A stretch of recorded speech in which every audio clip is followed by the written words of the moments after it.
Hello friends, स्वागत है आपके अपने यूट्यूब चैनल गायत्री ऑफिशियल में। आपका BSF head constable radio operator radio mechanic schedule के अनुसार सब कुछ काम हुआ, बहुत जल्द काम हुआ। नोटिफिकेशन जारी होता है, उसके बाद रिटन एग्जाम भी तय समय पे हुआ, रिटन एग्जाम का रिजल्ट भी तय समय पे डिक्लेयर हुआ और उसके बाद आगे के जो पीटी पीएसटी मेडिकल ये सब जो है वो तय समय पर होते हैं और फाइनल रिजल्ट भी आ जाता है।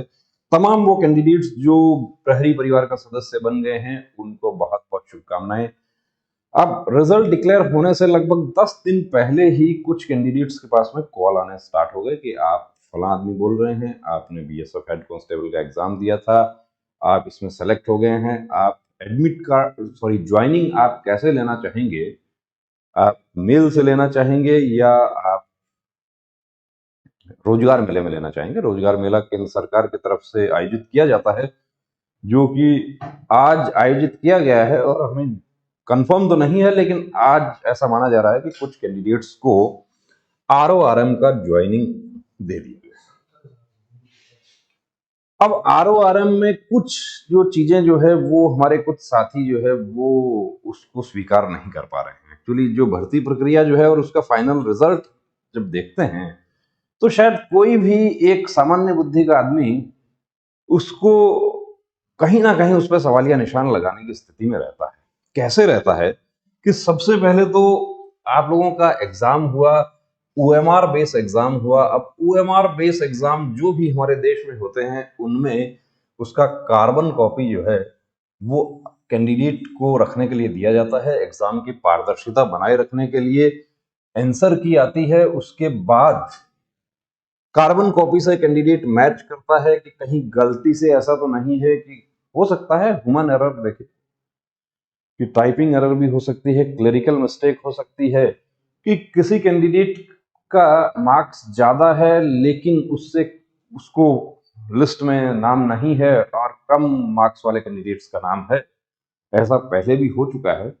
2010 में बीएसएफ कांस्टेबल की भर्ती में ऐसा हुआ था और उसमें कुछ कैंडिडेट्स को रिट पिटीशन दाखिल करनी पड़ी थी, लेकिन उनके पास में एक्चुअली आंसर की था और ओएमआर का कार्बन कॉपी था। अब BSF radio operator radio mechanic के कैंडिडेट्स के पास में ओएमआर का कार्बन कॉपी तो है लेकिन आंसर की नहीं है। जब आंसर की नहीं जारी किया, रिटन एग्जाम का रिजल्ट आया, तो काफी कैंडिडेट्स ने दिल्ली हेडक्वार्टर को अप्रोच किया, कॉल किया और उनको वहां से जो है किसी प्रकार का सेटिस्फैक्टरी उनको आंसर नहीं मिला। और जहां तक बात आती है, देखिए कोर्ट कचहरी की, तो वो आज आजादी के 75 साल बाद भी हमारे देश में कोर्ट कचहरी पुलिस थाना इनसे लोग दूर ही रहते हैं कि इनमें न्याय मिलने में तो वर्षों लग जाते हैं। पता नहीं क्या होगा क्या नहीं होगा, और परिजन जो है वो भी सपोर्ट नहीं करते हैं इस स्थिति में। तो वो एक तबका तो उसी समय बाहर हो गया था जो संतुष्ट नहीं थे कि हम भी क्वालिफाई होने चाहिए। अब क्वालिफाई जो हुए, जो क्वालिफाई हो गए वो चुप थे। वो इसलिए चुप थे कि हम तो क्वालिफाई हो गए हैं और हमारा तो बहुत अच्छा स्कोर है, अच्छा स्कोर है तो हम तो सेलेक्ट हो जाएंगे, फिजिकल हो गया। अब यहां पर प्रश्न ये उठता है कि जब आंसर की ही जारी नहीं किया तो ये ओएमआर की कार्बन कॉपी का समोसा खाने के लिए दी गई थी, ये भी नहीं देनी थी।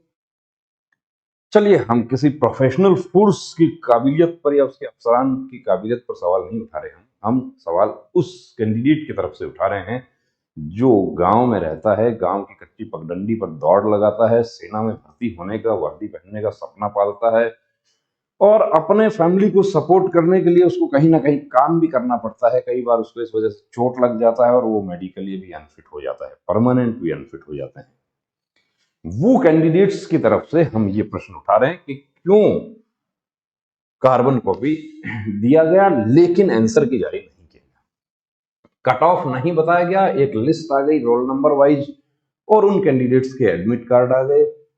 एडमिट कार्ड आने के बाद में उनका पीटीपीएसटी हो गया। दूसरा जो हेड कांस्टेबल रेडियो ऑपरेटर है, रेडियो ऑपरेटर में एक होता है डिक्टेशन टेस्ट।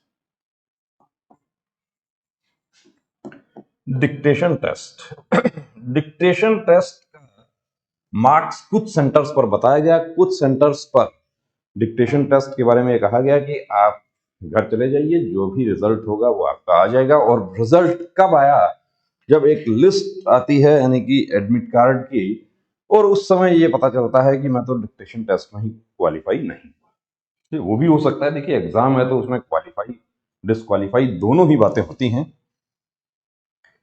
मेडिकल हो गया, री मेडिकल भी हो गया, उसमें ठीक है, वो तो गाइडलाइन के तहत हो गया, सब कुछ अच्छी बात है। मेडिकल, री मेडिकल, ये सब कुछ हुआ, लेकिन मेडिकल कितने गुना कैंडिडेट्स का होना चाहिए?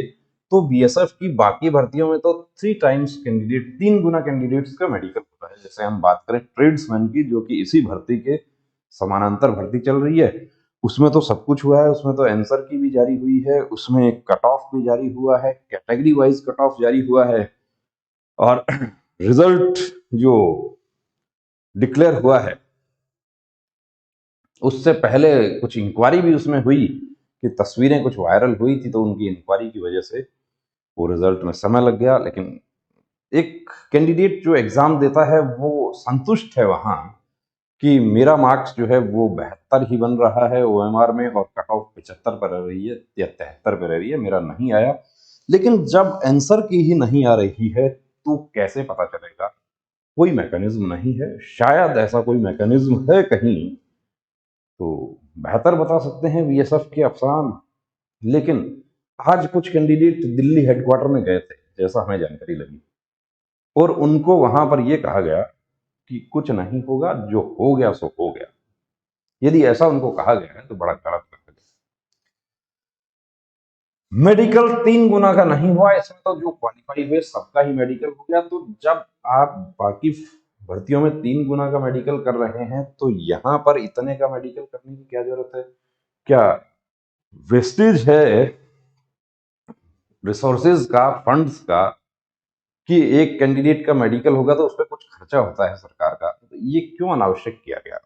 और जो आपके भी जो रिसोर्सेज हैं फोर्स के, उनका भी क्यों? जब 1233 1235 जितना करना है तो एक मेरिट, लेकिन चलिए हम नहीं बोलते उसके बारे में, कि वो तो हमें बताने की जरूरत नहीं है। वो तो कम्युनिकेशन सेटअप की भर्ती है, अलग भर्ती है, एक प्रोफेशनल फोर्स की भर्ती है, प्रोफेशनल तरीके से हो रही है, अच्छी बात है। फाइनल कट ऑफ आ गई। अब वो फाइनल कट ऑफ जो है वो आधिकारिक रूप से साइट पर आया नहीं आया, मैं एक बार साइट देख लेता हूं, क्योंकि यहां पर साइट भी देखना जरूरी है। वो तो सोशल मीडिया की कट ऑफ है, कि कहीं ऐसा तो नहीं है कि वो सोशल मीडिया की जो कट ऑफ है, वो कट ऑफ, वो सोशल कट ऑफ नहीं, वो लिस्ट।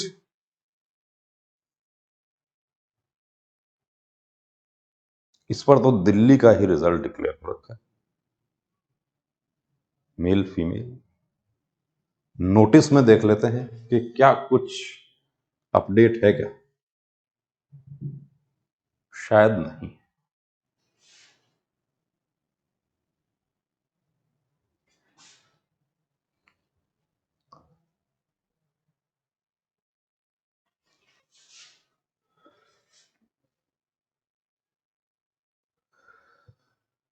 यहां पर रिजल्ट से संबंधित कोई अपडेट नहीं है। एक शुद्धि पत्र आया है, वो है कि group B and C post जो सेक्टर एमटी वर्कशॉप, अब सेक्टर एमटी वर्कशॉप में पहले एग्जाम होता है, बीएसएफ ट्रेड्समैन में भी अभी एग्जाम होगा, तो यहां पर अभी साइट पर रिजल्ट नहीं, साइट पर रिजल्ट नहीं है। तो लेकिन वो रिजल्ट कैंडिडेट्स के पास में कहां से आया? यानी कि जाहिर सी बात है कि अंदर से ही किसी ने वायरल किया होगा। अंदर से वायरल किया, उसको ये माना जा रहा है कि वो रिजल्ट जो है वो ऑथेंटिक है, और कैंडिडेट्स जो सेलेक्ट हैं उनके पास में फोन भी आ गए। कुछ ऐसे भी हमारे साथी हैं जिनके पास पहले फोन आ गए थे, और बाद में जब लिस्ट आई तो उसमें उनका नाम नहीं, और जो लिस्ट आई उसमें सिर्फ रोल नंबर है, उसमें उसमें कैटेगरी वाइज कुछ नहीं है, कौन सी कैटेगरी का कितना कट ऑफ रहा उसके बारे में कुछ नहीं है उसमें। क्यों ये गोपनीयता बनाई रखी जा रही है? पारदर्शिता नाम की भी कोई चीज होती होगी, लेकिन ऐसा कुछ नहीं। तो देखिए दोस्तों, कि हमारे जो कैंडिडेट सेलेक्ट हुए हैं उनको तो हम शुभकामनाएं देते हैं, लेकिन कुछ ऐसे भी कैंडिडेट्स हैं जो ये कह रहे हैं कि हमारे मार्क्स ज्यादा बन रहे थे। कहाँ से ज्यादा बन रहे थे? आपके पास आंसर की नहीं है। चलिए, आपने, आपको पेपर दिया था, बीएसएफ ने आपको क्वेश्चन बुकलेट जो था वो आपको दे दिया और उससे आपने मैच कर लिया, उससे मैच किया आपने और उसके अनुसार कहीं भी आप जो भी साइट से मैच कर रहे हैं कहीं आपके मार्क्स ज्यादा बन रहे हैं। अब ज्यादा बन रहे हैं तो अब क्या किया जा सकता है? अब कुछ हमारे साथियों ने कहा कि आरटीआई लगाओ, उसमें ज्यादा से ज्यादा आरटीआई। कुछ नहीं होगा आरटीआई का तो मैं बता सकता हूं आपको, गारंटी से बता सकता हूं कि आरटीआई से तो आपको ना तो आपको ये बताया जाएगा कि कट ऑफ कितनी रही, ना ये बताया जाएगा कि आपके कितने मार्क्स हैं, ना आपको ये बताया जाएगा कि किस कैटेगरी के कितने कैंडिडेट क्वालिफाई हुए। आरटीआई में आपको 2 लाइन का एक जवाब मिलेगा आपको कि आरटीआई को आरटीआई एक्ट जो है वो सिक्योरिटी फोर्सेस पर 2 ही केसेस में लागू होता है, या तो ह्यूमन राइट्स वायलेशन और दूसरा करप्शन के केसेस। तो एक कैंडिडेट जो भर्ती होने की उम्मीद रखता है, जो भर्ती होने की तैयारी करता है, हो सकता है देखिए मेरी बात कुछ लोगों को बुरी लगेगी, पिछली भर्ती में भी काफी लोग को बुरी लगी थी और पिछली भर्ती में भी एक्चुअली हुआ कुछ नहीं बात कि एक कैंडिडेट जो भर्ती होने का सपना देखता है, तैयारी करता है, कोचिंग करता है, सब कुछ करता है, अब घर में व्यवस्था नहीं है, घर में कोई पेड़ बेचकर या कोई पशु बेचकर फादर ने अरेंज किया पैसा उसको कोचिंग करवाने के लिए, वो सब भी किया। ये ह्यूमन राइट्स की स्थिति में नहीं आता है कि उसको अपना रिजल्ट जानने का अधिकार है, ये मानवाधिकार नहीं है, नहीं है हमारे देश में, शायद नहीं है और बीएसएफ शायद नहीं मानती है उसको। बाकी इंतजार करते हैं देखिए दोस्तों कि हो सकता है कि साइट पर कोई अपडेट आ जाए, तो बने रहिए, हम भी बने हैं साइट के साथ और आपके साथ हैं हम। कुछ हमारे साथियों ने कहा कि आप हमारे साथ चलिए, हमारी बात कीजिए, ऐसा कीजिए वैसा कीजिए। देखिए जहां आप लोगों की सुनवाई नहीं हो रही है वहां हमें कौन घुसने देगा? कोई नहीं घुसने देगा। हेडक्वार्टर जो है उसमें तो हम भूल जाएं कि आपको और हमें, और मीडिया की बात यदि हम करें तो शायद कोई जवाब नहीं मिलेगा। ये बताया जाएगा कि एक सेट प्रोसीजर के तहत बीएसएफ की भर्ती प्रक्रिया पूरी होती है और radio operator, radio mechanic, head constable की भर्ती भी उस सेट प्रक्रिया के तहत हुई है और पूरी तरीके से जो स्टैंडिंग ऑपरेटिंग प्रोसीजर है उसकी पालना करते हुए भर्ती प्रक्रिया की है। ऐसा जवाब हो सकता है आपको आरटीआई के तहत मिल जाए। बाकी आप ये चाहते हैं कि आपको मार्क्स कैटेगरी वाइज कितना कैंडिडेट, ये सब इनकी कोई जानकारी नहीं मिलेगी और बहुत जल्द इन कैंडिडेट्स की ज्वाइनिंग हो जाएगी और नतीजा होगा वही जो पिछली भर्ती में हुआ था, 0। क्या कि पिछली भर्ती में भी कुछ कैंडिडेट्स ने फाइट करने की कोशिश की थी, हालांकि एक प्रयास किया था उन्होंने, लेकिन बहुत छोटा तबका था, कैंडिडेट्स ज्यादा नहीं जुड़ पाए।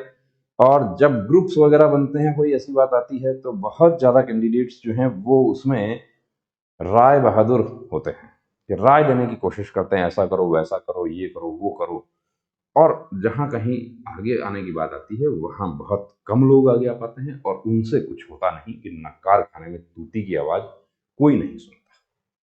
तो वही स्थिति यहां हो रही है, लेकिन इंतजार करते हैं कि शायद साइट पर आपकी आंसर की भी आए, आप कैटेगरी वाइज मार्क्स भी आए, कट ऑफ भी आए, सब कुछ आए और हो सकता है कि आपके सबके मार्क्स भी बताए जाएं और आंसर की आ जाए तो आपको भरोसा हो जाएगा क्या है क्या नहीं है। और जो कैंडिडेट सेलेक्ट हो गए हैं उनको मैं फिर से बहुत बहुत शुभकामनाएं देना चाहता हूं।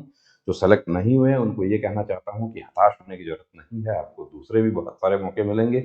और जहां तक बात है कि आप इससे आप संतुष्ट नहीं हैं, तो ये आरटीआई पर देखिए कोई पैसा जाया करने की जरूरत नहीं है।